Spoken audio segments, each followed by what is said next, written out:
Salut les gars, j'espère que vous allez bien, on prépare ça très bien. Aujourd'hui, on se retrouve pour une nouvelle vidéo. Donc aujourd'hui, on va aborder un peu les crypto-monnaies. Donc voilà, je ne l'ai jamais fait sur la chaîne, mais on va aborder un peu les crypto-monnaies, c'est un peu le sujet du moment. Voilà, il y a une grosse chute, etc. Donc on va essayer nous d'analyser ça de façon technique, d'accord? De coupler le smart money et le ICT avec les crypto-monnaies, ce qui est tout à fait possible, hein. Les crypto-monnaies fonctionnent sur des bases de liquidité. Donc tant qu'il y a de la liquidité, on peut tout faire avec. Nous, il nous suffit juste d'avoir de la liquidité et on s'y retrouve. Et tout marché a de la liquidité. Un marché qui n'a pas de liquidité, ce n'est pas un marché, ça n'existe pas. Tout marché a de la liquidité. Donc moi, sur les crypto-monnaies, en fait, sur le Bitcoin et sur l'Ethereum, parce que c'est les deux que je surveille principalement, j'ai des zones d'achat. Je sais quand je vais acheter et je sais quand je vais vendre. Enfin, surtout pour acheter, parce que moi, je cherche à acheter sur le long terme, d'accord? Je ne fais pas du court terme sur les crypto-monnaies, non, je cherche juste à acheter sur le long terme. Et du coup, eh bien, j'avais un scénario sur le Bitcoin et un scénario sur l'Ethereum. Donc, le scénario sur l'Ethereum n'est pas encore accompli. Je vous le montrerai par la suite. Mais mon scénario sur le Bitcoin, il a été fait. Donc, je vais vous montrer un peu. Là, on a le schéma tout simplement du Bitcoin. Voilà, on a le schéma du Bitcoin. Donc, on voit quoi? On voit que le Bitcoin a fait un plus haut à, on va dire, on va arrondir à 70 000 dollars. Et là, il est descendu jusqu'à 25 000 dollars. Il est actuellement à 30 000 dollars. D'accord? Mais là, en fait, là maintenant, ce que je cherchais à faire sur le Bitcoin, c'est que je vais chercher tout simplement à acheter. Je vais chercher à acheter sur le long terme. Pourquoi? Vous allez me dire, mais pourquoi? Mais t'es fou, il faut continuer à vendre, t'as pas de détente, tac, tac, tac, tac, tac. Ah, je vais vous expliquer. Je ne vais pas acheter maintenant. Non, je vais attendre encore. D'accord? Je vais attendre, mais je cherche un long. Là, je ne cherche plus à attendre que le marché il descende. Non, non. Le marché va continuer certainement à descendre, je le pense. D'accord? Mais là, je vais chercher un long. Je vais vous expliquer pourquoi. Là, en fait, ce qu'on peut voir, c'est qu'on a eu une énorme liquidité. Donc, on va aller plutôt en semaine. Hop, en semaine. Ouais, en semaine, on va la tracer. En fait, il y avait une énorme liquidité qui était là depuis le 18 janvier 2001, 18 janvier 2021, pardon, elle a commencé. Vous voyez, 18 janvier 2021. Elle a commencé ici, le 18 janvier. Et vous voyez que là, c'est une très, très, très, très, très grosse zone. Ça, c'est une très grosse zone de liquidité. On voit que c'est un equal low, d'accord, mais c'est un très, très gros equal low. C'est pas un equal low, non. Là, il doit y avoir des dizaines et des dizaines et même des milliers de milliards de dollars en dessous de ça. Il y a des dizaines de milliers de dollars en dessous de ça. D'accord? Et on voit très clairement que là, il y a eu une mèche. Ça a méché et c'est revenu. D'accord? Alors, on a pris la liquidité. Moi, c'est ce que j'attendais. J'attendais qu'on vienne prendre cette liquidité. D'accord? C'est simple, hein. Tout simplement, là, qu'est-ce qui se passe? C'est que tout le monde vend. Donc, forcément, quand tous les particuliers. Le but de faire chuter le Bitcoin, c'est que tous les particuliers vendent, vendent, vendent, vendent, vendent en masse pour les faire paniquer, les faire paniquer, les faire paniquer, pour qu'ils vendent tous et pour qu'ensuite les baleines rachètent tous les Bitcoins que tous les particuliers auront vendus. Tout simple.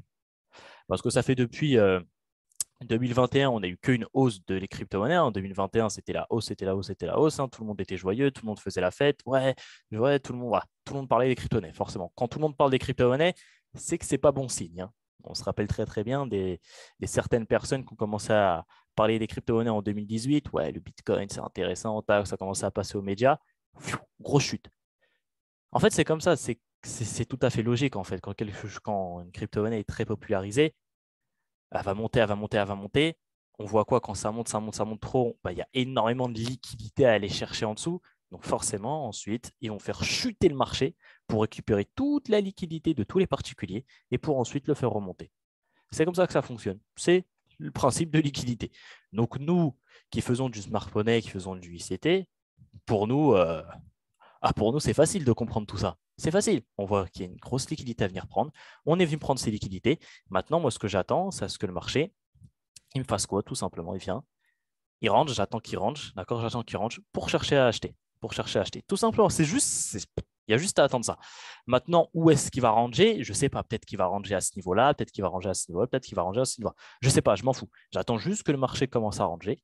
Et dans ce range-là, chercher un long, tout simplement. Donc, je ne sais pas, faire une cyclicité du marché, d'accord? Boum, on a une expansion qui vient casser ce range-là et on prend notre trade on attend le retour sur le PY de l'expansion qui vient casser. Voilà, enfin, la cyclicité du prix pour ceux qui ne l'ont pas vu. Donc, c'est ce que j'attends, moi, sur le Bitcoin, hein. C'est simple, il n'y a pas besoin de faire une truc de fou. Ouais, ok, fou, ok, lui, il a parlé de ça, lui, il a parlé de ça, là, là, ok, lui, il parle de ça. Oh, non, hein. Ne vous faites pas influencer par les médias, ne vous faites pas formater le cerveau par des gens qui ont 400 000 abonnés sur Twitter et puis c'est bon, ils ont 400 000 abonnés, donc leur notoriété fait d'eux leur savoir. Non, c'est pas parce que le mec a 400 000 abonnés que le mec c'est tout. Au contraire, ça ne veut rien dire du tout, d'accord? Donc, Fiez-vous au concept que vous avez appris, fiez-vous à la liquidité et n'écoutez pas les personnes. Écoutez vous-même. Écoutez vous-même avec les concepts que vous avez appris. C'est simple, il y a de la liquidité, il y avait une grosse zone de liquidité ici à venir chercher. On est venu la chercher, tout simplement. On est venu la chercher. Là, on a liquidé énormément de gens. On a liquidé des dizaines de milliards d'euros. Il y a même des gens qui sont passés de milliardaires à plus milliardaires. Je ne sais pas, j'avais vu ça sur Twitter, un certain, je ne sais pas comment il s'appelle, il était milliardaire et à cause de cette chute énorme des crypto-monnaies, bah, aujourd'hui, il est plus milliardaire. C'est chaud quand même. Bon, le mec reste multimillionnaire, mais voilà, il était milliardaire, il est plus milliardaire. Il a dû perdre énormément. Donc ici, on a récupéré énormément d'argent. Maintenant, c'est simple. On va attendre à ce que le marché range. J'attends que le marché y range, tout simplement. Tac. Et après, il part. C'est simple. En fait, ici, on a un principe de accumulation, manipulation, distribution. Ici, on a une grosse zone d'accumulation, tout simplement. Là, maintenant, on rentre dans la phase de manipulation pour ensuite faire la phase de distribution. On a ici, tout simplement, un cas de AMD. A, M, D. Là, dans notre schématique, nous avons que le A. Le A a déjà été effectué. Le A, c'est ça. C'est notre range ici qu'on a eu du 18 janvier 2021 jusqu'à maintenant, jusqu'au 28 mars, on va dire, 2022. Ça, c'est notre range, c'est notre accumulation. Ici, on a accumulé énormément d'argent. D'accord, on sait très très bien que depuis le début 2021, les gens font que acheter les crypto-monnaies, tout le monde parle des crypto-monnaies. Donc là, ils ont créé énormément de liquidités. D'accord, énormément de liquidités a été créée ici, énormément. Du coup, ensuite, quand on crée énormément de liquidités, il va falloir sortir toutes ces liquidités-là. Donc, on rentre dans la phase de manipulation, tout simplement. Là, on rentre dans la phase de manipulation. Là, on vient liquider. On a liquidé tout le monde. Là, on rentre dans la phase de manipulation. Bon, il y a trop de dessins. Vous avez compris. Là, on rentre maintenant dans la phase de manipulation. Donc maintenant, dans la phase de manipulation, on va attendre à ce que le marché y range. On va attendre à ce que le marché y range pour tout simplement nous venir prendre notre achat ici pour bénéficier de toute la phase de distribution. C'est tout. C'est comme ça que ça fonctionne. C'est tout. Voilà. Donc c'est tout. C'est comme ça que ça fonctionne. Donc maintenant, où est-ce qu'il va ranger? Je ne sais pas, mais on peut émettre des suppositions. On peut émettre des suppositions si on se base sur les concepts que nous avons appris. Donc on peut tracer l'OTE. On voit que l'expansion a commencé à partir d'ici, d'accord? On peut tracer notre OTE et on voit que le prix est bien dans l'OTE. On voit que le prix est bien revenu dans l'OTE. Donc ça, c'est parfait. Maintenant, voilà, on va peut-être attendre à ce que le prix revienne peut-être ici, au 70,05. Mais en tout cas, je pense que peut-être encore une fois, j'ai tort. Je ne sais pas. Peut-être que le prix, il va monter maintenant. Je ne sais pas, d'accord? Peut-être que le prix va monter maintenant comme ça. Peut-être qu'il va continuer à descendre. Je ne sais pas. On émet juste des hypothèses, des suppositions, et puis ensuite, le prix nous donnera raison ou non, tout simplement. Mais moi, je vois bien le prix faire ça. Revenir vers là, ranger, tac, pour ensuite partir faire des plus hauts. Je le vois bien. Donc moi, franchement, ma zone d'attaque, ça va être celle-ci, hein. Moi, je vous le dis très clairement, parce que moi, je cherche vraiment à acheter du Bitcoin en masse, mais pour le long terme. Moi, ma zone d'attaque, c'est ici. C'est ça.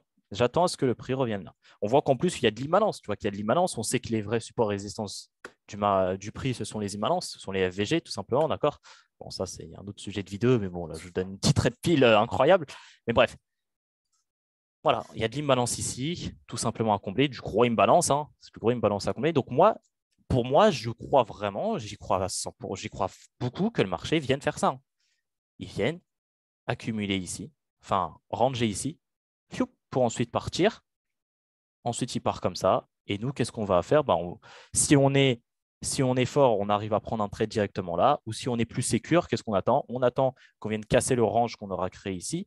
Et on attend à ce que le prix revienne sur le PY, sur le PY de l'expansion qui aura cassé notre range ici. Enfin, c'est la cyclicité du prix, hein. J'ai rien à vous apprendre, j'ai déjà fait une vidéo dessus. Et on prend notre long ici. Tout simplement. Voilà ce que je vois sur le BTC. Simple, clair, efficace. Il n'y a pas de tralala. OK, lui, il a dit ça, du coup, lui, il a dit ça. OK, l'Ukraine fait ça. Je m'en fous. Le fondamental suit la technique. D'accord? Le fondamental suit la technique. C'est tout. C'est tout. Donc forcément, je pense qu'ici, à partir de ce moment-là, je pense que dans l'économie, etc., ça ira peut-être mieux. J'en sais rien, d'accord? J'en sais rien. Moi, je ne suis pas un économiste, je suis un trader. Même si un trader doit quand même avoir des bases dans le fondamental, etc., j'en suis conscient. Mais j'ai constaté, moi, que sur le marché, le fondamental suit la technique, quand on a la bonne technique. D'accord? Quand on a la technique de comprendre la liquidité, si tu comprends la liquidité, t'inquiète pas, le fondamental, ça va juste suivre la liquidité. C'est tout, c'est totalement logique. Donc, le fondamental, tu vois, voilà, voilà quoi. Je me base uniquement sur ça. Donc voilà, moi, c'est ce que j'attends sur le BTC. Donc là, mon scénario sur le BTC, il est en place, clair, simple, efficace. Voilà, là, je vous ai dit en fait ce que j'attendais. Et je pense que si vous réfléchissez bien et que vous allez sur le graphique et que vous regardez ce que le graphique il fait, eh bien, mon hypothèse, d'accord, est très très bonne. Très très bonne. Maintenant, on va aller sur le marché de l'Ethereum. D'accord, l'Ethereum, c'est un peu la même chose, hein. C'est la même chose, ce qui se passe. Sauf que là, on n'est pas venu casser la liquidité. C'est ça le problème, c'est que là, en fait, moi, j'attendais. D'accord, j'avais dit en plus, je l'avais mis plusieurs fois sur Telegram. Je l'ai mis sur Telegram, hein, pour ceux qui veulent aller en septembre, novembre 2001, novembre 2021. Je l'avais mis sur Telegram, je l'avais mis aussi sur Instagram. Que tant que le marché ne descendait pas en dessous des 1700, je ne toucherai pas l'ETH parce que j'avais dit qu'il y avait une énorme zone de liquidité. Je l'avais dit, le marché, il était vers là, hein. Tu sais, le marché, il était vers là. Je l'avais dit en novembre, décembre, il était là. À quel moment les gens ils vont dire, ouais, le marché va descendre? Non, tu vois, on était ici et moi, j'avais dit, je ne touche pas à l'ETH tant qu'il n'est pas en dessous des 1700. Et qu'est-ce qui se passe? Bah, là, il est en train de descendre. Donc, pour l'instant, je suis bien, tu vois, j'ai bon. Et c'est encore une fois, c'est le même cas que sur le Bitcoin. Il n'y a rien qui change. C'est le même scénario, il n'y a rien qui change. Rien qui change, c'est juste l'ETH. Et pour moi, c'est plus intéressant d'acheter de l'Ethereum que du Bitcoin. Pourquoi? Bah, c'est simple. Tu achètes ici de l'Ethereum à 1700, déjà tu peux en acheter plus. Et s'il monte, il vient au plus haut, il monte à 4800, tu fais un x3, x4. Alors que sur le Bitcoin, il dépasse son plus haut, tu ne feras pas de x2, pas de x3, pas de x4, hein. Tu feras un x,5. On est là pour faire de l'argent, nous. Okay, donc le plus intéressant, c'est d'acheter une crypto-monnaie à une faible valeur, tout simplement pour avoir un multiplicateur qui soit plus élevé. Donc forcément, l'ETH est largement plus intéressant pour nous en termes de bénéfices. D'accord, même si le Bitcoin est intéressant, hein, mais je ne pense pas que tout le monde a 40 000 euros à mettre sur un Bitcoin. Je ne pense pas. Je pense que les gens auront plus de 1700 euros à mettre sur un ETH ou 1500. Donc ici, c'est la même chose. Je fais la même chose, hein, c'est le même scénario, tout simplement. Je trace mon TE. Tac. Pareil, ici, on est dans la zone de TE, c'est parfait, mais on n'a pas encore une fois cassé la liquidité. Moi, pour moi, on n'a pas cassé la liquidité ici, donc tant qu'on ne casse pas cette liquidité, je ne touche pas. Je ne touche pas. Tu vois, on ne l'a pas cassé. Je ne touche pas. Peut-être que le prix, bah, c'est bon, il va partir. Tu vois, peut-être qu'il va partir. Je ne sais pas. Mais moi, je respecte mon plan. Pour moi, on n'a pas récupéré cette grosse zone de liquidité. Et enfin, pour moi, c'est impossible que le prix parte là. Je ne peux pas le concevoir. Et ils ne sont pas encore venus prendre toute la liquidité. Là, il y a des dizaines, il y a des centaines de milliards d'euros. On va dire il y a 100 milliards d'euros à aller récupérer ici. C'est illogique qu'ils aillent directement, qui font monter le prix. C'est illogique. Il y a trop d'argent. Ils vont venir prendre l'argent et ensuite monter. Là, OK. Du coup, là, on a juste notre phase d'accumulation. Ici, on a juste notre phase d'accumulation qui est ici. On a notre grosse phase d'accumulation. OK, on a notre A. Maintenant, on attend qu'il y ait notre M. Et le M, bah, c'est quand on va venir casser cette zone de liquidité. On va avoir le M. Même scénario que sur le Bitcoin. On va attendre à ce qu'il range pour ensuite chercher un long. Tout simplement. Et encore une fois, le range où il va avoir lieu, eh bien, on émet juste des hypothèses, hein. Je ne sais pas, peut-être qu'il va avoir lieu là, j'en sais rien. Mais selon moi, il va avoir lieu dans la zone, tout simplement dans la zone ici, dans notre zone ici de notre OTE. D'accord? Donc ici. Donc je vais attendre à ce que le prix vienne. Tac, tac, tac. Et ici, chercher un angle, tout simplement. Voilà ce que je vois, moi, sur l'ETH et sur le Bitcoin. Il n'y a rien de compliqué. C'est juste de la logique. C'est juste de la compréhension de liquidité. Là, ce qu'on peut voir ici, c'est que là, la plupart des gens, je sais pas, des youtubeurs crypto, j'en sais rien, enfin des retail, hein, voilà, on va dire des retail, la plupart, ils font tous acheter ici. Ils achètent tous en masse ici. En masse, ils sont tous en train d'acheter ici. Tous, tous, tous. C'est pour ça qu'il y a eu déjà une grosse mèche. Parce que beaucoup de gens achètent ici. Mais tu vas me dire, mais pourquoi ils achètent ici? Bah, c'est simple. Pourquoi ils achètent ici? C'est super simple. Parce que, regarde, les retail, ils ont comme concept des résistances, des supports et des résistances. Là, ils voient que le prix a, hop, une fois, deux fois, trois fois. En plus, ici, la troisième fois qu'il a tout simplement touché ici, bah, c'est cette fois-là que le prix a fait un plus haut, il est monté de fou. Là, pour eux, c'est une aubaine. Là, ils disent, oh putain, on a un super gros support résistant, je ne sais pas comment ils appellent ça. Et du coup, là, ils sont tous en train d'acheter ici, tous. Donc là, il y a encore énormément de liquidité. Il y a trop de liquidité. Vous comprenez? Les retail, quand ils se placent ici, qu'est-ce qui se passe? Ça va peut-être monter un peu, boum, on va liquider et ensuite ça va partir. Le but, c'est de récupérer de la liquidité, tout simplement. C'est ça le but du marché. Il récupère de la liquidité pour ensuite monter. Là, moi, je ne vois pas comment il pourrait monter ici. Certes, il a récupéré énormément de liquidité, mais il ne va pas avoir assez de force pour monter. Il faut qu'il vienne encore prendre beaucoup plus d'argent. Donc, du coup, il va descendre ici pour sortir toutes les personnes qui sont en train de se placer comme des cons ici, enfin, sans être vulgaire. Et là, il va avoir un range, tout simplement. On va attendre qu'il y ait un range. On ne se place pas ici. C'est pas on liquide, boum, on se place à long. Non, réfléchissez, les gars. On attend qu'il y ait un range ici, dans notre phase de nos TE, dans notre OTE. Et ensuite, on cherche à long. Tout simplement. En se basant uniquement sur les concepts qu'on a appris. Pas en inventant des trucs bizarres, je sais pas quoi, tac, tac, tac, ça. J'ai vu des trucs comme ça, là. Je dis, qu'est-ce qu'il me raconte? Le mec, il me fait des triangles isocèles et tu te crois en CM2. Enfin, voilà. Arrêtez de faire n'importe quoi. Triangle isocèle, triangle équilatéral, il va te faire un système de Pythagore. Après, il va t'inventer Thalès. Laisse tomber, tu fais du trading ou tu fais des mathématiques? Il faut m'expliquer. Donc voilà ce que je vois. Ce que je vois moi sur le TH et sur le Bitcoin. Donc voilà, assez simple. Il n'y a pas forcément un truc de fou. Wow, non. Arrêtez d'écouter n'importe qui. Arrêtez d'écouter les médias. Les médias, c'est qui? C'est Twitter, c'est Instagram, c'est Snapchat. Tout ça, c'est les médias. Parce qu'il y a des gens qui pensent que les médias, c'est que BFM TV, CNews, la télévision. Non, les médias, c'est Twitter, la télé, Snap, Instagram, Telegram. Voilà. Écoutez vous-même, allez sur le marché, basez-vous sur les concepts de liquidité et vous aurez la trajectoire du Bitcoin et de l'ETH avec le plus haut taux de probabilité. D'accord? Bon, vous m'avez compris. Parce que là, on essaie tous de vous formater en vous disant ouais, ça va descendre là, ça descend. Arrêtez d'écouter. Arrêtez d'écouter. Vous n'avez pas envie de dire c'est n'importe quoi, il y a des gens qui ont raison, hein. Mais n'écoutez que vous-même. Prenez les informations dont vous avez besoin et faites-vous votre propre conclusion. D'accord? Ne vous faites pas influencer par la conclusion d'une autre personne. Même par moi, ne vous faites pas influencer par moi. Peut-être que j'ai tort, hein, ici, peut-être que j'ai tort, parce que vous aurez une autre vision du prix. On est tous différents. Moi, c'est ma vision à moi. C'est comme ça que je le vois avec tout simplement les concepts que j'ai appris chez ICT, les concepts de smart money, de ICT, concepts de liquidité. Moi, je vois le prix, moi, je vois le prix faire ça. Pour moi, c'est la logique des choses, tout simplement. Les baleines, ils vont venir récupérer de l'argent. Il y a trop d'argent à récupérer ici, trop d'ETH. Donc, on va faire chuter encore le prix de l'ETH pour faire sortir tous les particuliers, pour bien tous les faire sortir. En même temps, ils auront un ETH à bas prix. Et du coup, ils vont racheter tous les Ethereum de tous les particuliers qui ont vendu comme des cons. Tout simplement. Voilà. Parce que quand les particuliers ont peur, qu'est-ce qu'ils font? Ils vendent. Ils vendent tous leurs actifs, tous leurs bitcoins, tous leurs ETH. Du coup, ils n'ont plus d'ETH. Ils ont plus d'ETH dans leur portefeuille. Comme ils vendent des ETH, les ETH qu'ils ont vendus, qu'ils avaient en possession, je ne sais pas, un mec qui a 50 ETH qu'il avait en possession, il les vend, les 50 ETH sont redistribués au marché. Du coup, les baleines, floum, ils reprennent directement ces 50 ETH pour eux-mêmes. Et en plus de ça, ils auront un bas prix. Donc, tout est là, en fait. Tout est bon pour eux de faire ça, en fait. Il n'y a aucune raison qu'ils ne fassent pas ça. Moi, je ne vois pas pourquoi ils ne feraient pas ça. Parce que tout est bon pour eux de faire ça. Mais bon, on verra, le marché me donnera raison ou pas dans les futurs mois ou dans les futures années, je ne sais pas. Mais en tout cas, moi, c'est ce que je vois et je vais me fier à ce plan-là. En tout cas, moi, j'achèterai quand on aura cassé cette liquidité-là et qu'on commencera à ranger, j'achèterai le TH. Et le Bitcoin, lui, il est déjà en avance, d'accord? Il a déjà cassé ici, donc moi, j'attends maintenant à ce qu'il descende encore un peu, d'accord? Qu'il descende encore un peu, qu'il range pour ensuite chercher à long. Donc voilà ce que je vois. Voilà, c'était une vidéo un peu courte. Je n'ai pas envie de faire une vidéo trop longue, hein. Il n'y a pas énormément de choses à dire.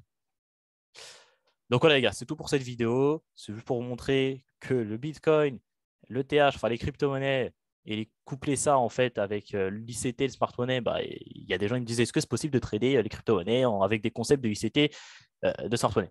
Mais bien sûr que oui. Tu peux trader tous les marchés du monde avec les concepts de ICT. C'est de la liquidité. Chaque marché fonctionne sur la liquidité.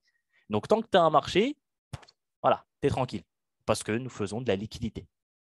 Donc, peu importe le marché, va sur le marché du blé, va sur le marché du café, t'inquiète pas que ça fonctionne. C'est de la liquidité. Bon, forcément, ça sera moins, il y aura moins de volume que sur un marché du Forex, tu vois ce que je veux dire. Donc, forcément, ce n'est pas intéressant. Mais voilà, tout marché où il y a la liquidité, tu peux trader. Donc voilà, les gars, c'est tout pour moi. C'était RedPilletFX.